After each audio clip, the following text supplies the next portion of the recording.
Y la palabra dice de la siguiente manera: grandes multitudes iban con él, y volviéndose les dijo: si alguno viene a mí y no aborrece a su padre y madre y mujer e hijos y hermanos y hermanas, y aún también su propia vida, no puede ser mi discípulo.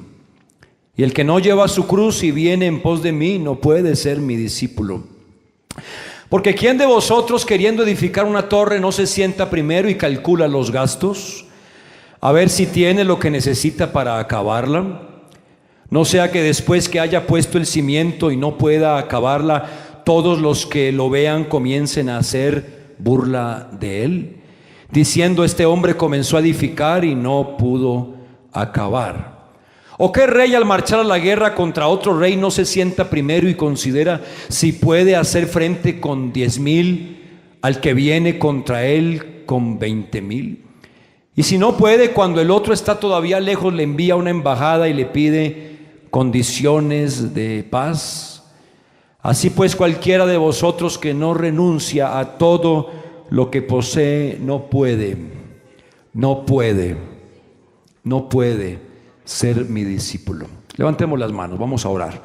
Déjeme ver sus manos en alto. Las trajo esta mañana, las tiene firmes ahí. Levántelas y diga: Señor, una palabra para nosotros el día de hoy.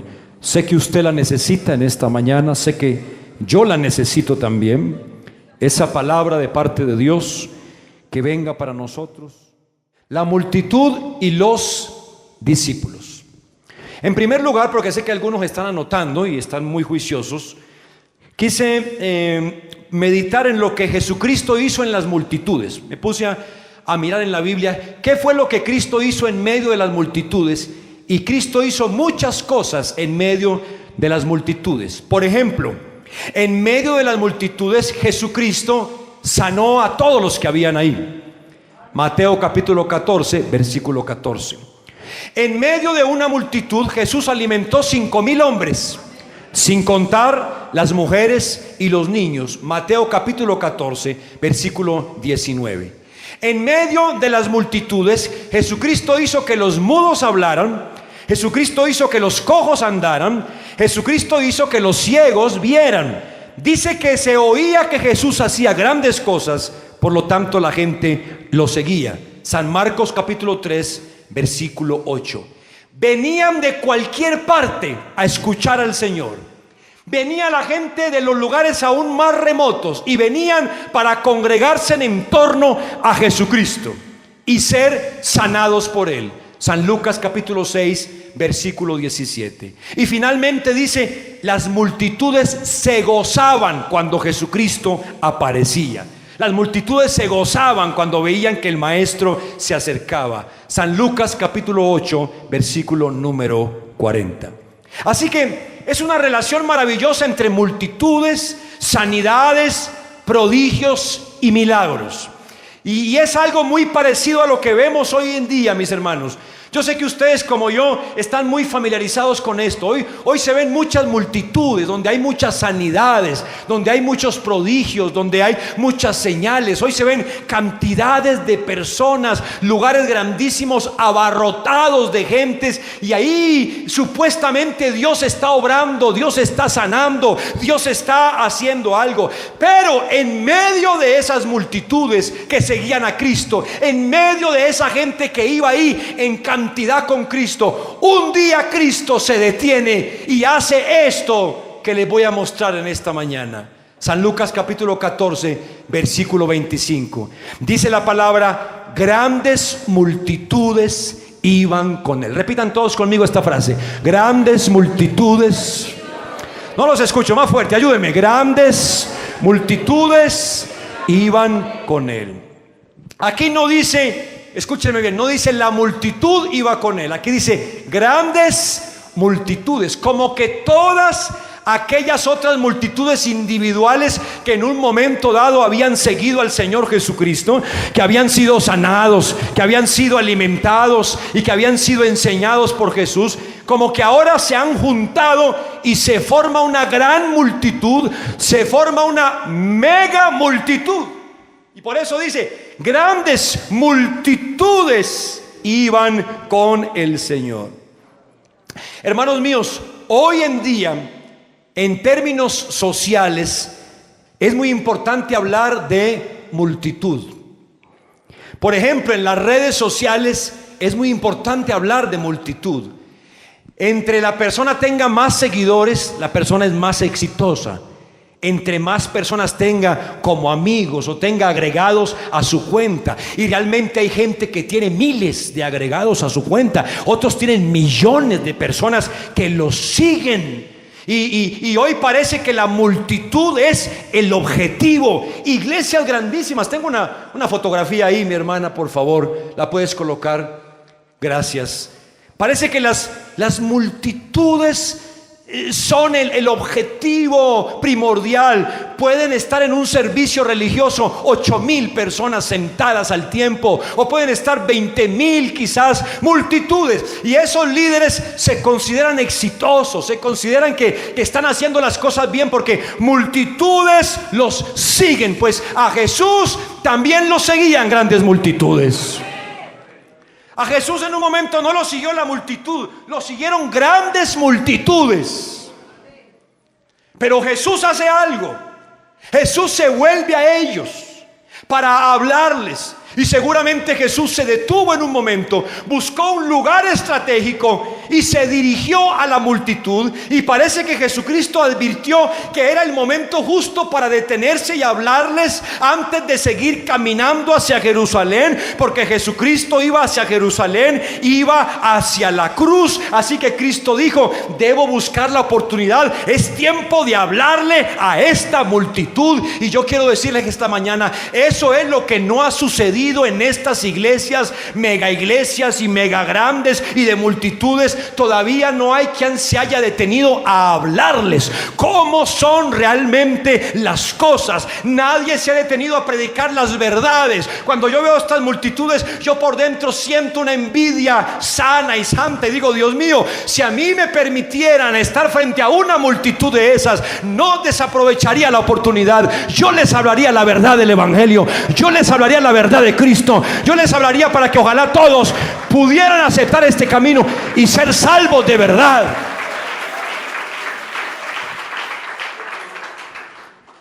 Por el contrario, no, se procura mantener a todo costo el número de asistentes, y para ello, hermanos, se recurre a métodos antibíblicos y a métodos aún profanos.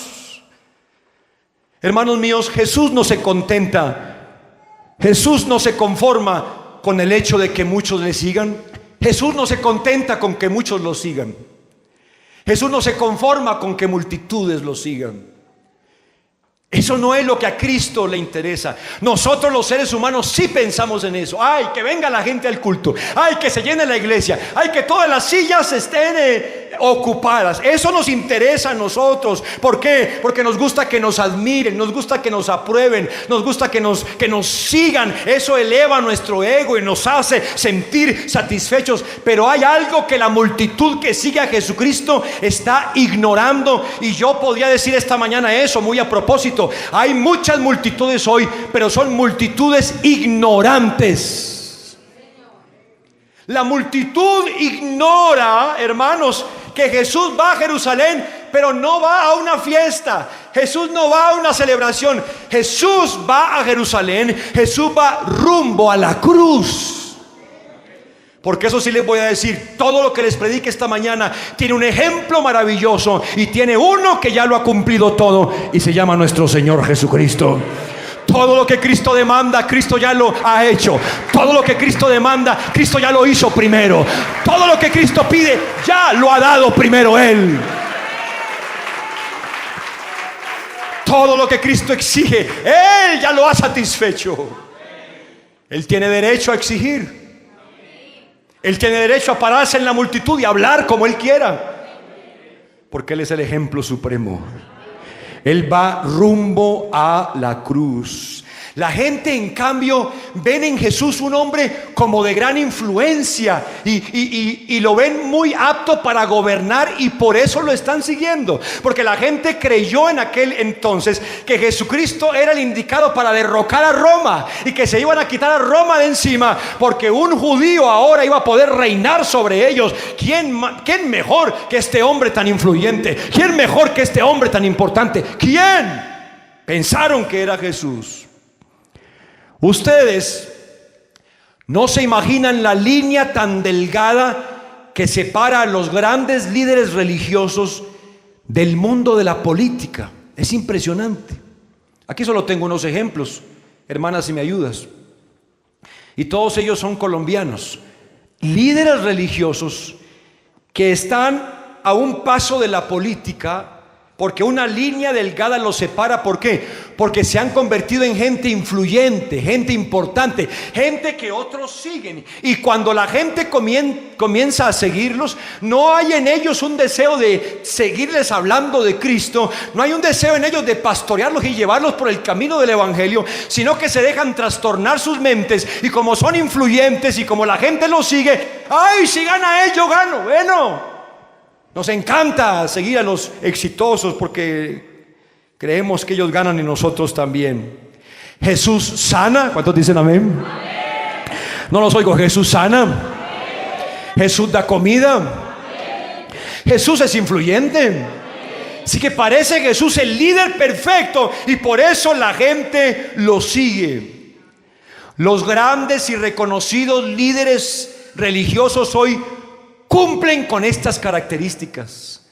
Son influyentes, son exitosos. Usted los ve por toda parte. Prometen bienestar, prometen prosperidad. Por eso Cristo se preocupa. Cristo dice: esta gente me está siguiendo por lo que les doy, y esto hay que detenerlo, y esto hay que pararlo, y esto hay que controlarlo. Hermanos, ¿quién no quiere seguir a un líder que da todo y que cumple los sueños de las personas? Todos lo quieren seguir. Por eso esas iglesias se abarrotan de personas. ¿Acaso ustedes no han visto? Los invito a mirar el video en YouTube del pastor Guillermo Maldonado en la iglesia El Rey Jesús en Miami. ¿No lo han visto cuando dice que él quiere los millones que tienen los impíos, que él quiere esos millones para él, y que él le pidió a Dios que le dé esos millones, y que Dios le ha dicho a él que en su iglesia todos van a ser millonarios? Míralo. Y dice: yo me puse bravo con Dios, dice, abro comillas, y peleé con Dios y le dije: ¿dónde están mis millones? Hermanos, en esas iglesias quiere estar mucha gente, porque es que muchos quieren ser millonarios también. ¿Quién quiere ser millonario? Como dice el programa, todos. Entonces, si ofrecemos millones, la gente abarrota los templos. Ahora, ¿saben ustedes por qué están llenos los templos? Si le decimos a la gente: ven acá, que aquí vas a ser millonario, va todo el mundo, hermano, el perro, el gato y todo el mundo llena ese lugar. ¿Se imaginan si predicamos un evangelio donde le decimos a la gente que todos van a ser exitosos? Se nos llena este lugar. Es muy difícil hacer esto, pero ¿se imaginan que uno pudiera predicar un evangelio en el que le prometa a la gente que todos cuando vengan acá se van a convertir en bellos y hermosos? Tendríamos una iglesia llena de mujeres, primero que todo, ¿no? Miles de mujeres. Donde yo tuviera ese poder, tendría una iglesia llena de millones de mujeres. Porque entonces se predica lo que la gente quiere. Oigan, me recuerda mucho esto a la iglesia que había en Éfeso. O no la iglesia, perdón, el templo de la diosa Diana en Éfeso. Era un templo donde se hacían sacrificios a esta diosa pagana, y eso mantenía abarrotado y lleno de gente. Miles iban al templo de la diosa Diana en Éfeso, sobre todo hombres. Los hombres eran fascinados. Los hombres querían ir a culto todos los días. Resulta que las sacerdotisas del templo de la diosa Diana eran mujeres hermosas. Habían más de 250 sacerdotisas, y ¿cuál de todas más hermosa? Y encima de eso se prostituían por el culto a Diana. Así que los hombres iban a culto martes, jueves, sábado, domingo en la mañana, domingo en la tarde, y preguntaban: pastor, ¿mañana hay culto también? Porque si ofrecemos lo que el hombre caído que en nosotros quiere, la gente viene. Todos tenemos unos deseos dentro de nosotros que son humanos, carnales, terrenales. Hay que hacerlos morir, dice el apóstol, pero luchamos contra ellos. Ahora, si los prometemos, la gente nos va a llenar los templos. Alabanzas al nombre del Señor. Hoy también vemos con asombrosa similitud las mismas multitudes. Y muchos apoyan sus acciones diciendo: Jesús también fue seguido por muchas multitudes, Jesús también sanó, Jesús también dio de comer. Bueno, ese argumento está bien, pero llega solo hasta un momento, porque no continúan, no avanzan, no dicen lo que finalmente Jesús les expresó a las multitudes. Sí, Jesús sanó a las multitudes, es verdad. Sí, Jesús dio de comer a las multitudes, es verdad. Sí, Jesús se compadeció de todas las multitudes, es verdad. Pero también es verdad que Jesús le habló a las multitudes de la manera que hoy les voy a hablar yo a ustedes. Jesús se para en el camino. Jesús hace un pare en el camino.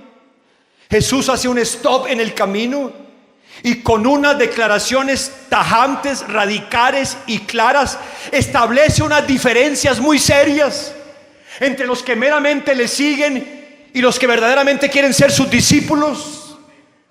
Y Jesús dice estas palabras, y volviéndose les dijo, y así comienzo ahora sí mi predicación esta mañana: si alguno,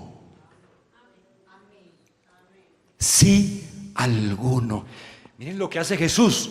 Destroza la multitud. Destroza la multitud. Trae todo a términos individuales. Jesús no se paró a la multitud para hablarles y se acomodó. Dijo: oigan ustedes, si ustedes quieren, si alguno. E inmediatamente el reflector enfocó a cada uno de los asistentes. Y cada uno dijo: Cristo está hablando conmigo. No con la multitud, está hablando conmigo. Gramaticalmente, alguno es un determinante de cantidad. O sea, alguno es uno de un grupo. Alguno es alguno de un montón. ¿Qué hace Jesús? Jesús reduce la multitud. Jesús individualiza los términos. Jesús no solo dice: si todos ustedes, si esta multitud. No, Jesús dice: si alguno. Desdeña la multitud. No le da valor terrenal de humano a la multitud como nosotros lo haríamos. Bien se dirige a ellos y les dice: si alguno. Y esto puede significar dos cosas en esta mañana. Número uno, que Jesús no cuenta con toda la multitud. Oigan eso. Hermanos, para este 2019 Jesús no cuenta con toda la multitud. Jesús cuenta con alguno. Y número dos, Jesús sabe que en la multitud hay muchos que no le siguen de corazón. En San Juan capítulo 6 versículo 60, Jesucristo habla palabras de vida eterna, y la gente que dijo: dura es esta palabra, ¿quién podrá? Dura es esta palabra. Y entonces Jesús les dice esto, escuchen: pero hay algunos de vosotros que no creen. Porque Jesús sabía desde el principio quiénes eran los que no creían y quién le había de entregar. Jesús les dijo de frente: no todos ustedes creen en mí, a pesar de que estén en la multitud. Y el escritor del Evangelio nos explica muy bien por qué Jesús dijo esto. Jesús sabía desde el principio quiénes eran unos y quiénes eran otros. Una multitud puede despampanar a muchos. Una multitud puede confundir a otros. Una multitud puede embelezar a unos cuantos. Pero a Jesucristo nadie lo engaña. Él sabe en medio de la multitud. Él sabe en esta mañana quiénes son y quiénes no son. Hermanos míos, este concepto es muy bíblico. Yo no me lo estoy inventando esta mañana. Le doy algunos ejemplos. Cristo habla del trigo y ¿qué? No los oigo. ¿El trigo y qué? Mateo capítulo 13, versículo 30. Jesús habla de los cabritos y ¿qué? ¿Y las ovejas? No, los cabritos no son las ovejas. Los cabritos y las ovejas. Mateo 25, 32. Jesucristo habla de separar los malos de los justos. Mateo capítulo 13, versículo 49. Es más, en el Antiguo Testamento vemos a Dios separando a su pueblo para la guerra, separando a su pueblo para el ministerio, separando a su pueblo para el servicio. Dios siempre selecciona. Y Jesucristo se para frente a una multitud y dice: voy a seleccionar a toda esta gente que me está siguiendo. Alguien dele gloria a Dios. Y dice Cristo: si alguno, óiganme bien, si alguno viene a mí. ¿Cuántos dicen amén? No solo se refiere a estar cerca del Señor, no solo se refiere a ir al paso con el Señor o a seguirlo donde Él se dirija. No, si alguno viene a mí. ¿Saben ustedes lo que significa venir a Cristo? ¿Alguien lo ha experimentado aquí? Venid a mí todos los trabajados y cargados. ¿Cuántos pueden dar fe de eso? Y yo los haré descansar. ¿Alguien sabe aquí lo que es venir a Cristo? San Juan 5:40, si me puedes ayudar con la Biblia, por favor. Dice el Señor: y no queréis venir a mí, porque si vinierais a mí, tendríais vida eterna. Alguien dele gloria a Dios. ¿Cuántos creen que tienen vida eterna en esta mañana por haber venido a Cristo? Gloria a Dios.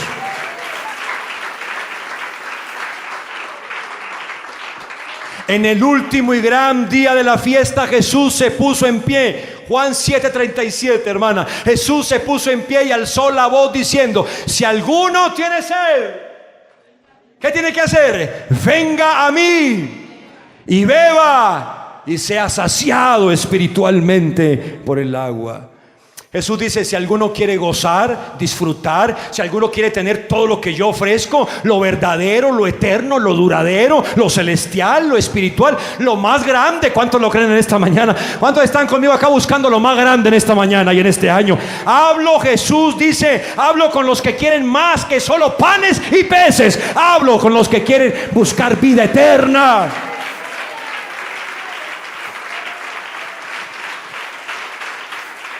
Hablo con los que buscan más que salud física. Hablo con los que buscan más que un líder carismático para seguir. No hablo con los que vienen conmigo solo por seguirme, no. Hablo con los que vienen a mí. Venir a Jesús.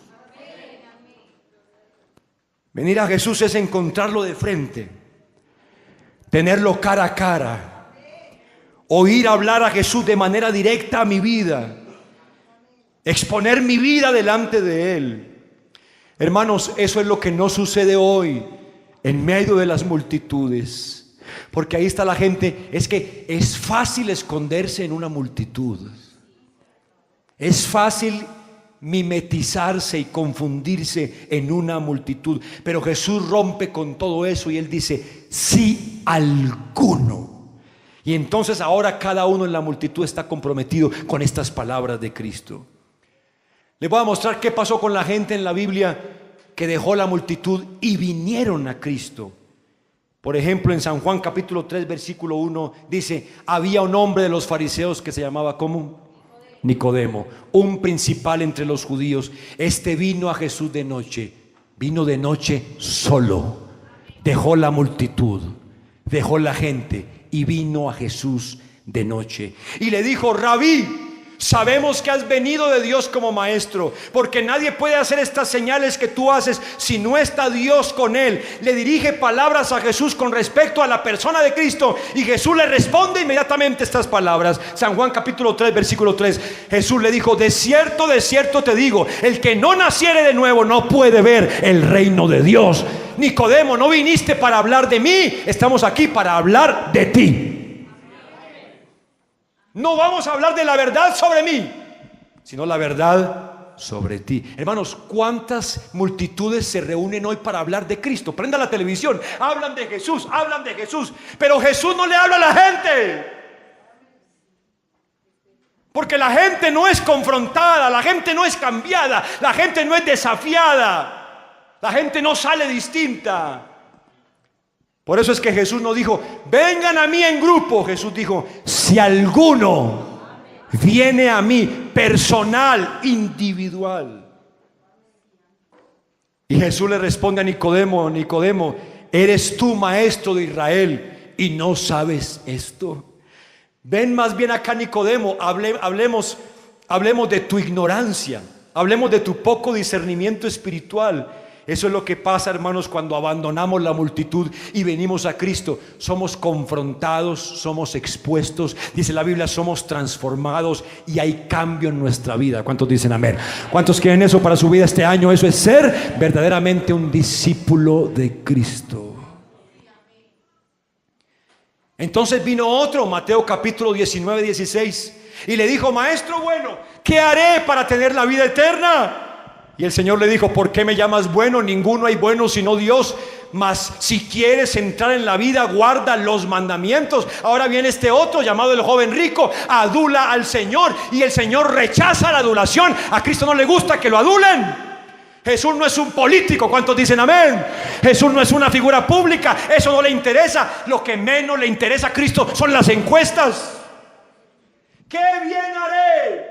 El hombre sabe que ha guardado todos los mandamientos desde joven, es intachable, por lo tanto pregunta esto no de manera honesta, sino que quiere impresionar a Jesús y quiere que Jesús lo felicite, porque así se veía él delante de la multitud, como alguien muy bueno, como alguien intachable. Hermanos, ¿cómo lo ve a usted la multitud? ¿Cómo se ve usted delante de la multitud? Como alguien muy bueno, pero Jesús lo conoce todo. Jesús no solo conoce la multitud, Jesús conoce a cada uno de entre la multitud. A este lo veían como el gran joven rico. No solamente era rico, era principal en el pueblo. Un hombre que desde la juventud sin tacha había guardado todos los mandamientos, pero cometió el error, digo yo, no, de manera sarcástica, de abandonar la multitud y venir a Cristo, que Cristo lo conoce todo. Y frente a Cristo le dice, todo lo he guardado. Entonces Jesús, mirándolo, dice la palabra, le amó y le dijo, sí, pero una cosa te hace falta. ¿Cuántos dicen amén? Vende todo lo que tienes y dalo a los pobres y tendrás tesoros en los cielos. Y ven y sígueme tomando tu cruz. Una cosa te hace falta. Al que aparentemente nada le faltaba, porque esos detalles no se ven en la multitud.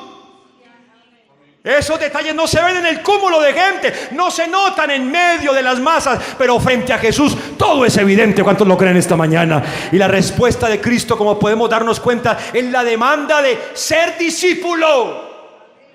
¿Sabe qué me gusta de Jesús? Que Jesús jamás cambió sus argumentos. Jesús era un varón con los pantalones bien puestos. Cuando habló con el uno le dijo la verdad, cuando habló con el otro le dijo la misma verdad, cuando habló con multitudes les dijo la verdad, cuando habló en secreto con uno le dijo la verdad, cuando estaba en casa de Simón les dijo la verdad, y a todos les dijo lo mismo, la verdad acerca de seguirlo y ser verdadero discípulo. Maravilloso.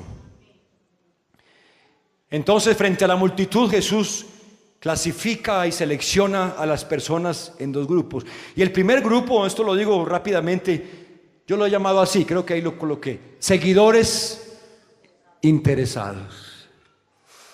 Jesús sabe quiénes son seguidores interesados. Sigo a Jesús para que me ayude. Sigo a Jesús para que me bendiga.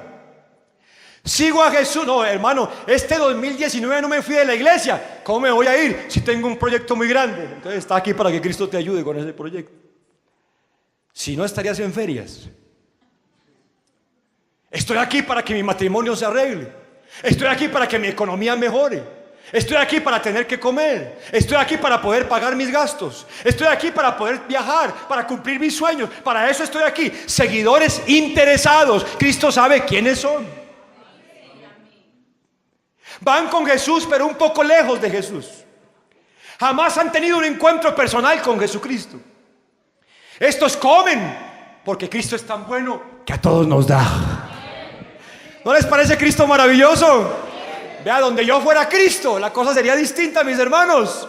Donde yo fuera Cristo, hago la fiesta aquí el 22 de diciembre y digo, a usted no me le dan regalo, a usted tampoco, y a la hermanita ya no me haga esa carita, menos le doy. Ustedes saben quiénes son, partida de pecadores, solamente a los buenos les voy a dar. Usted no come, usted no come natilla, usted no come lechona, usted no merece, usted no es buen cristiano. Pero qué bueno es Jesucristo. Toda la multitud come, toda la multitud come, toda la multitud tiene la bendición de Dios.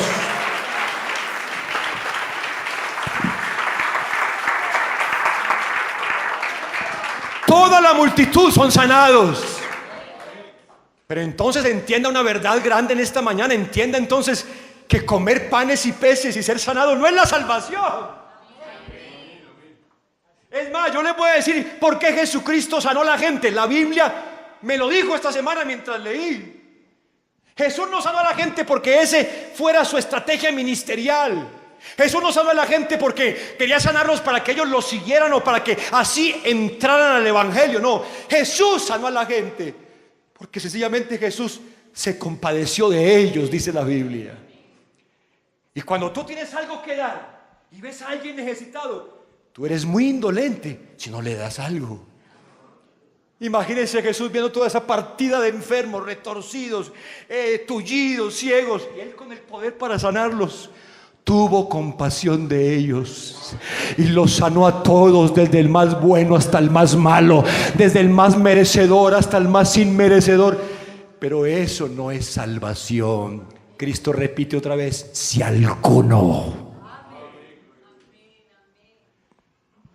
Así que tú recibas los favores de Dios no significa que tú eres un verdadero discípulo del Señor. Estás entre la multitud y mientras estés aquí, gozas también, comes de las cestas llenas de panes y peces. Pero el llamado al discipulado está abierto en esta mañana. Pero si alguno viene a mí, dice el Señor, aleluya. Si alguno quiere saciar el alma con agua del Espíritu Santo, con agua fresca, que es la que verdaderamente sacia. ¿Cuántos dicen amén? Tienen esa experiencia. Si alguno quiere tener el descanso más grande, el descanso del alma, el descanso de la conciencia, si alguno quiere gozar de vida feliz y abundante, si alguno quiere ser parte de ese selecto grupo, yo lo invito, dice el Señor el día de hoy. Ese grupo es el segundo grupo y se llaman mis discípulos. Alguien dele gloria al Señor. Y hay una diferencia abismal de ser el que va acompañando a una multitud a ser un discípulo de Jesús. Básicamente lo que Jesús expresa es que el discipulado tiene exigencias muy altas, un precio bastante elevado, lo que contrasta mucho con ser un simple seguidor, una simple persona que está ahí esperando recibir algún beneficio de parte de Dios. El discipulado, dice Jesús, es mucho más que eso. No, lean todo el contrato, leamos toda la letra. Jesús dice, párense un momentico todos, stop, quietos ahí. Si alguien quiere venir a ser mi discípulo, entonces lea bien el contrato antes de firmarlo. Que lean con anticipación, con detenimiento la letra menuda del acuerdo. Esto no tiene otro nombre, hermanos, en esta mañana, sino compromiso. ¿Saben ustedes qué es compromiso? Compromiso es, escúcheme, una obligación contraída, un deber adquirido. Eso es un compromiso. Unas promesas empeñadas. Cristo te prometió algo a ti, di amén. Pero tú también le prometiste a Cristo. Cristo te dijo lo que Él iba a hacer por ti, ¿o no? Por eso aceptaste el evangelio. Pero tú le dijiste a Cristo un día, no sé si se te olvidó, ya es problema tuyo, lo que tú ibas a hacer por Jesucristo.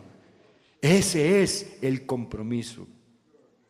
Un escritor cristiano llamado Richard Neal dice estas palabras, las puse en pantalla.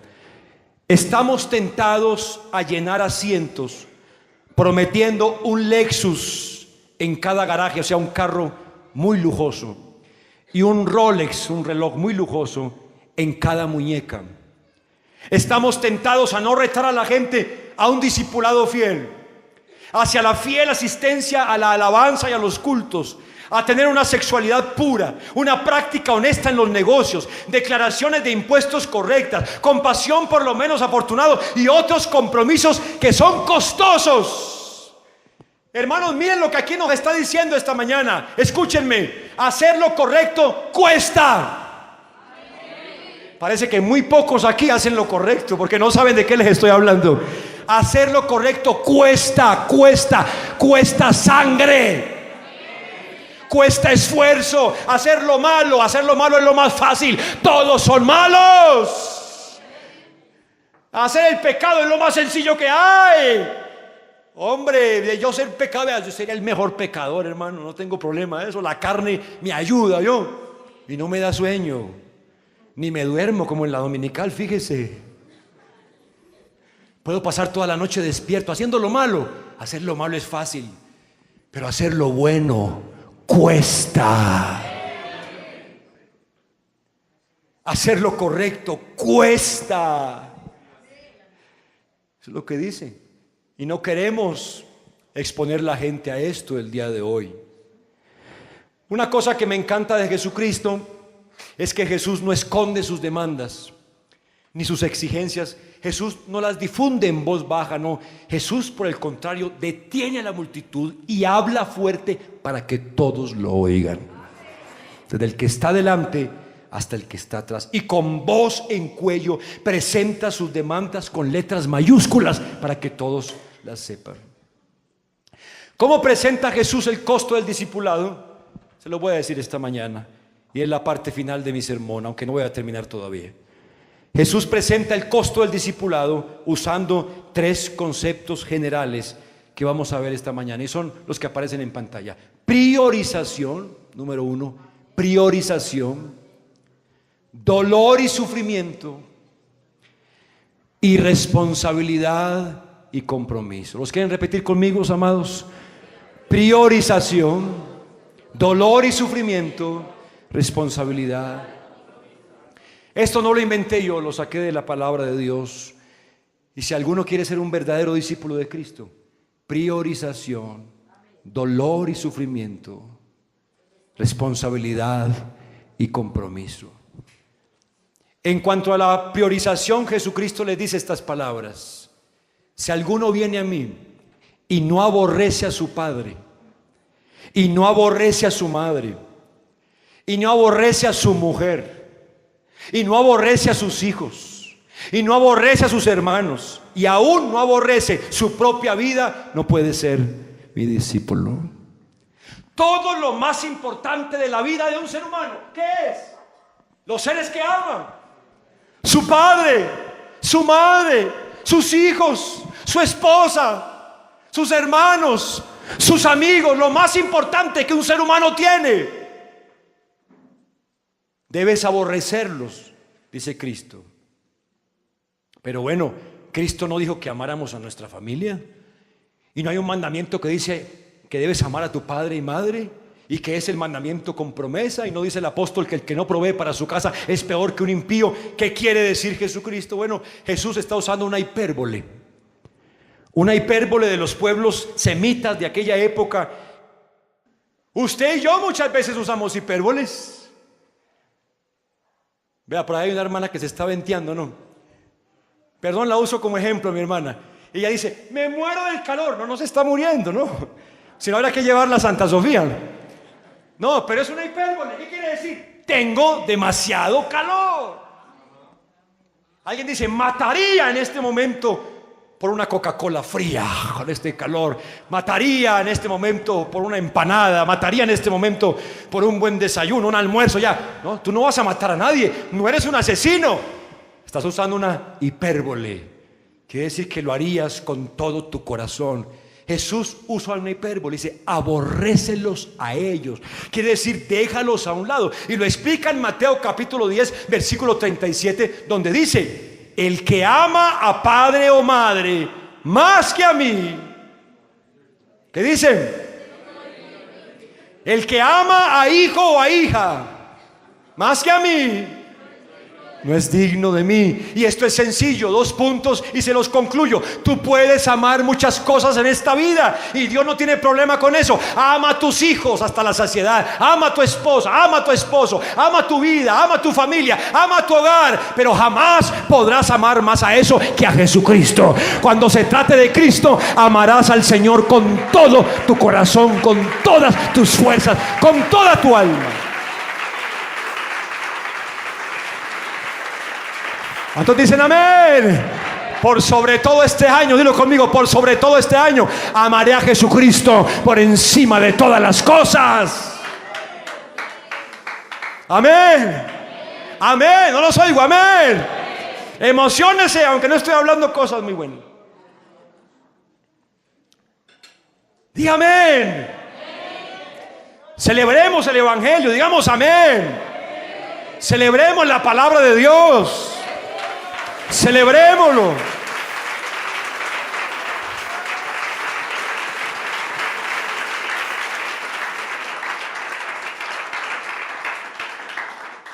Priorización, dolor y sufrimiento.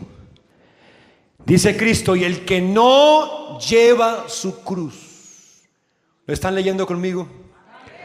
Y el que no lleva su cruz y viene en pos de mí, no es digno de mí. ¿Correcto? El que no lleva su cruz y viene en pos de mí, no es digno ¿de qué? No puede ser mi discípulo. Jesús elige una figura muy interesante que es la cruz, el madero. El madero como instrumento de muerte en aquella época. Ustedes saben que al que crucificaban lo hacían llevar la parte transversal de la cruz sobre sus hombros, no la cruz completa, la parte transversal de la cruz sobre sus hombros por todo el camino en la ciudad hasta que llegara a la cruz. ¿Correcto? ¿Correcto? Así que cargar el madero, cargar la cruz, implicaba por lo menos 3 cosas. Número 1, mucha vergüenza, porque pasaba por toda la ciudad diciendo: soy un malhechor, soy un ladrón, soy un atracador, soy un delincuente, y iba con su cruz. Sufrimiento, porque llevar ese madero acarreaba dolor y mucha incomodidad, y finalmente sobre el mismo madero morir. Amados, esto es exactamente lo que Jesús quiere transmitir a sus oyentes. No hay eufemismos, no hay suavizantes, no hay promociones, no hay pago a cuotas. La figura es clara: lleva tu cruz, vergüenza, sufrimiento y muerte. Algunos esgrimen el argumento que esta condición es para los hermanos del primer siglo. Ay, no para nosotros. Eso es para Pedro, Juan y Felipe, que ellos efectivamente fueron crucificados, y algunos de ellos hasta encendidos en llamas, colgados en esas cruces. Era para los hermanos de la iglesia apostólica y la iglesia primitiva. Pero ¿por qué razón esto sería menos costoso para nosotros hoy? Respóndame una pregunta, iglesia: ¿somos acaso nosotros mejores que ellos? ¿Merecemos nosotros un trato con mayor consideración? ¿Las cláusulas han cambiado? ¿El contrato fue renovado? ¿Acaso Jesús rebajó en algún momento el costo del discipulado? Hoy puede llamarse discípulo a cualquier persona que vaya a la iglesia. Hoy no hay demandas, hoy no hay exigencias, hoy no hay obligaciones. ¿Quién osó, hermanos, reescribir el contrato? ¿Quién lo rediseñó? Si esto lo escribió fue Jesucristo con tinta de sangre.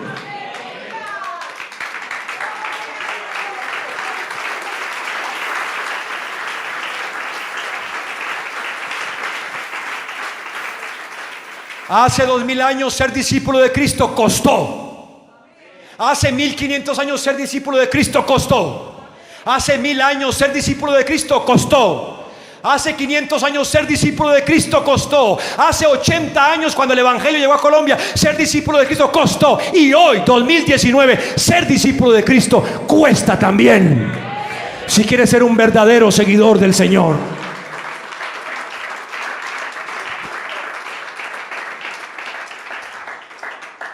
San Pablo dijo: estoy maravillado, le dijo a los Gálatas, que tan pronto os hayáis alejado del que os llamó por la gracia de Cristo para seguir un evangelio diferente. No que haya otro evangelio, sino que algunos os perturban y quieren pervertir el evangelio de Cristo. Escribe Pablo acerca de algunos que querían pervertir el evangelio, lo cual es imposible. El evangelio no se puede pervertir, el evangelio no se puede cambiar, el evangelio no se puede alterar. El evangelio es Cristo y la obra de Cristo a favor de los seres humanos. Eso es el evangelio.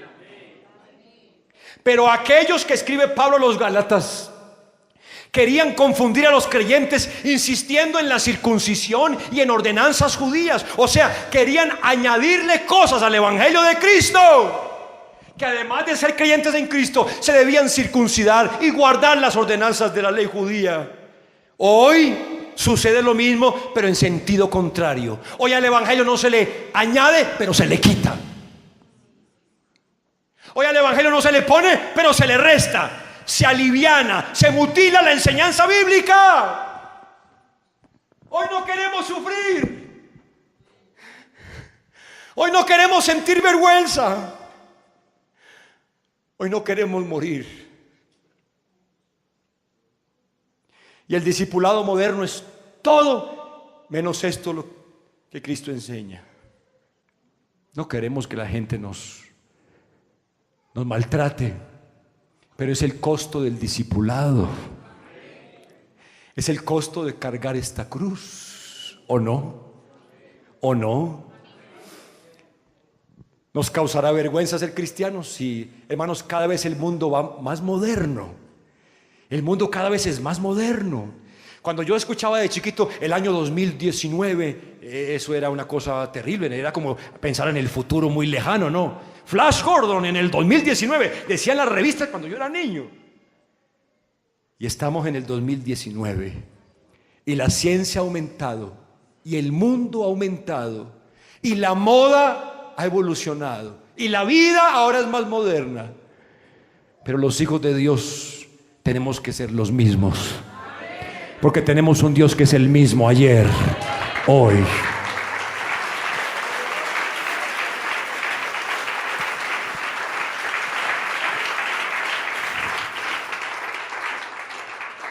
Que nos digan bobos, ¿cierto? A ver, ¿no dicen amén? Que nos digan locos, que nos digan fanáticos. ¿Qué podemos hacer? Somos discípulos de Cristo. Es nuestro nombre y este nombre se lleva con honor.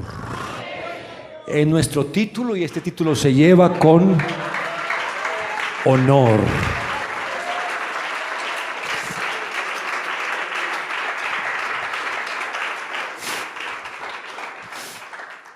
Finalmente dice: porque ¿quién de vosotros queriendo edificar una torre? Vamos a mirar la Biblia, Lucas 14, 28. Y esto es la responsabilidad y el compromiso. Porque ¿quién de vosotros queriendo edificar una torre no se sienta primero? Esto hace el hombre y la mujer responsable. Calcula. ¿Sí o no? Calcula. Queriendo edificar una torre no se sienta primero y calcula los gastos a ver si ¿qué? Si tiene lo que necesita para acabarla. No sea que después que haya puesto el cimiento y no pueda acabarla, todos los que la vean comiencen a hacer burla de él diciendo: este hombre comenzó a edificar y no pudo acabar.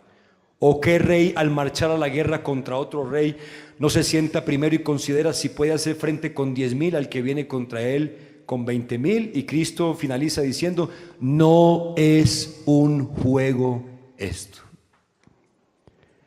No es comienzo y después desisto, no, es calcular de una vez. Pero ¿cuántos conmigo creen en esta mañana que todo lo podemos en Cristo que nos fortalece? ¿Cuántos conmigo creen que arrancamos este 2019 y lo terminamos, si Dios lo quiere, también de la mano del Señor? Firmes.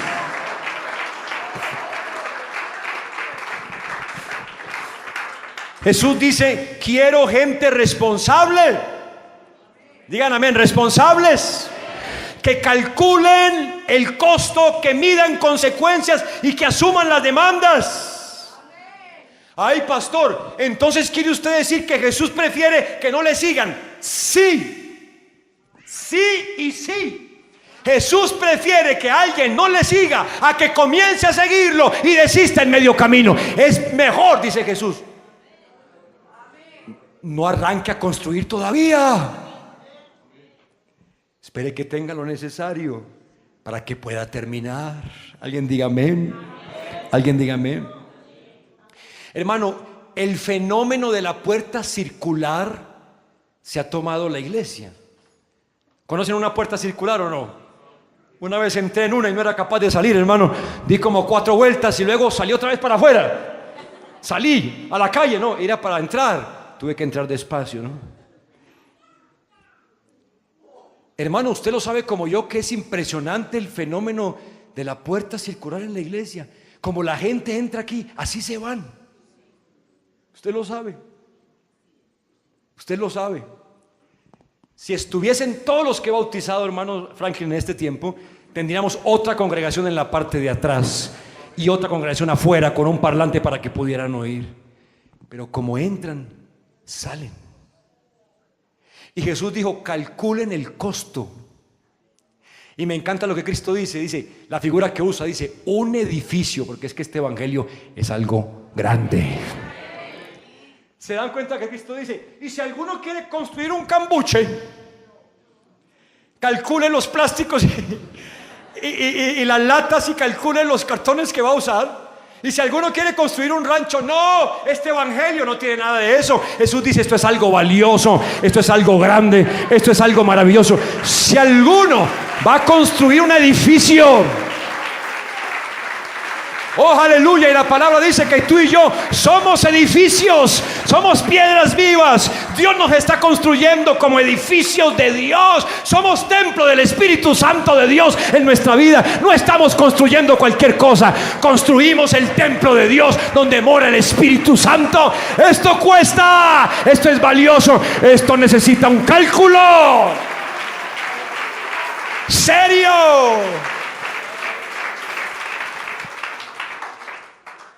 Alguien dele gloria a Dios. Alguien dele gloria a Dios. De manera que ya el evangelio no es la puerta estrecha, sino la puerta circular. Y con tanta facilidad como entran, salen. Y la gente no vuelve. Gracias por los que seguimos aquí, gracias a Dios por eso. Y la gente no continúa y nosotros buscamos responsables. Ustedes no saben cómo sufre un pastor. A veces la gente no cree eso. El pastor ni se da cuenta, por Dios bendito, ustedes no saben lo que están hablando. Todo lo que se sufre moralmente, lo que uno piensa, porque uno sabe quiénes son todos y cada uno de ellos. Este con aquel, este lo otro. El otro se fue diciendo esto, el otro se fue argumentando lo otro, el otro se fue por esta bobada, el otro se fue por esto otro, el otro dijo que ya no podía, que no quería, que no era capaz. Y es una carga tan grande sobre nosotros y nos buscamos, hermanos, responsables. Y la gente dice: bueno, es el pastor, tuvo la culpa el pastor. Como el pastor no lo llamó, por eso no volvió. Como el pastor no lo saludó el domingo, no le hizo buena cara, por eso no volvió. Entonces no es el pastor, son los diáconos.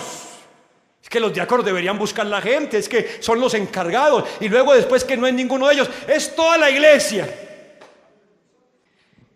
Yo tengo la respuesta esta mañana para ustedes. Quizás nuestro mayor error haya sido no seguir el ejemplo de nuestro Señor Jesucristo, quien siempre tiene la razón y quien siempre hace todo de la mejor manera. Y es, como Cristo lo hizo un día, haberles presentado el costo primero de este discipulado, para que ellos hubieran calculado el costo antes de aceptar el compromiso. Y a lo mejor si hubieran ahorrado el trabajo de tener que venir y volverse a ir. Y a lo mejor nunca hubieran venido. Y a lo mejor otros quizás, o no, me estoy expresando mal, no. Los que evaluaron el costo y lo asumieron están aquí esta mañana. Porque no todos se han ido. ¿Cuántos dicen amén? No todos se han ido. Oh, aleluya, no todos se han ido. También muchos bautizados que están aquí. Por eso tenemos los nuevos comienzos, ¿no? Son muchos, aquí están. Asumieron la demanda. Que asumieron el costo. Si alguno quiere ser mi discípulo, dijo el Señor. Y esa es la palabra que quiero que queden ustedes esta mañana. Y así termino. Y para este año 2019, si alguno quiere ser mi discípulo, venga a mí, dice el Señor. Venga a mí, dice el Señor. Dé un paso al frente. Y si alguien quiere hacerlo literalmente, hágalo ya. Dé un paso al frente, salga de la multitud y diga: yo y Dios. Yo y Dios este año.